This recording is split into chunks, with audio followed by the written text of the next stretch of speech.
ያዕቆብ ተስፋ ዝኮንኪ ነቲ ቀዳማይ ሰብ መድህን ወሪዱ ብኣኺና ኣብ ዓለም ኣደ ክርስቶስ ክብርለኪ ማርያም ኣብ ደገ ሰማይ መሳልል ያዕቆብ ተስፋ ዝኮንኪ ነቲ ቀዳማይ ሰብ መድህን ወሪዱ ብኣኺና ኣብ ዓለም ኣደ ክርስቶስ ክብርለኪ ማርያም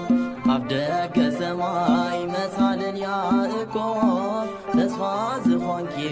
ነቲ ቀዳማይ ሰብ መድህን ወሪዱ ብኣኺና ኣብ ዓለም ኣደ ክርስቶስ ክብርለኪ ማርያም ኣብ ደገ ሰማይ መሳልል ያዕቆብ ተስፋ ዝኮንኪ ነቲ ቀዳማይ ሰብ መድህን ወሪዱ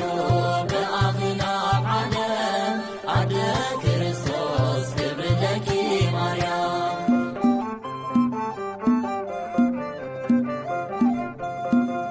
ኣቕሊል ትምክሕትና ናይ ዓሌትና ክብሪ ኣብ ከርሲ ኸጺርኪ ንኹሉ ፀዋሪ ደመና ኩንና ክዘንበና ምህረት ናይ ሓደር ኣዴና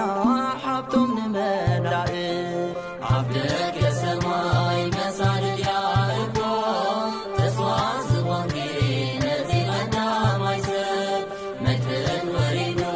ብኣኺና ኣብ ዓለም ኣደ ክርስቶስ ክብርለኪ ማርያም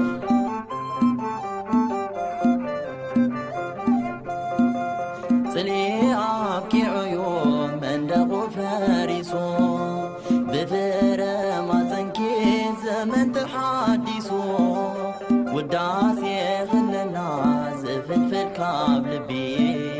የለን ካብ ፍጥረታት ካባኺ ዝዓቢ ኣብ ደገ ሰማይ መሳልል ያዕቆብ ተስፋ ዝኮንኪ ነቲ ቀዳማይ ሰብ መድህን ወሪዱ ብኣኺና ኣብ ዓለም ኣደ ክርስቶስ ክብርለኪ ማርያም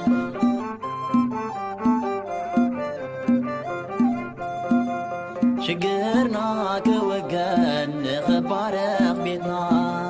ንዒ ንብል ከምቶም ኣቦታትና ክኸውን ውሎሚ ከምቲ ናይ ቀደም ሃልዊ ምሳና ዝነበርኪ ምስኦም ኣብ ደገ ሰማይ መሳልል ያዕቆብ ተስፋ ዝኮንኪ ነቲ ቀዳማይ ሰብ መድህን ወሪዱ ብኣኺና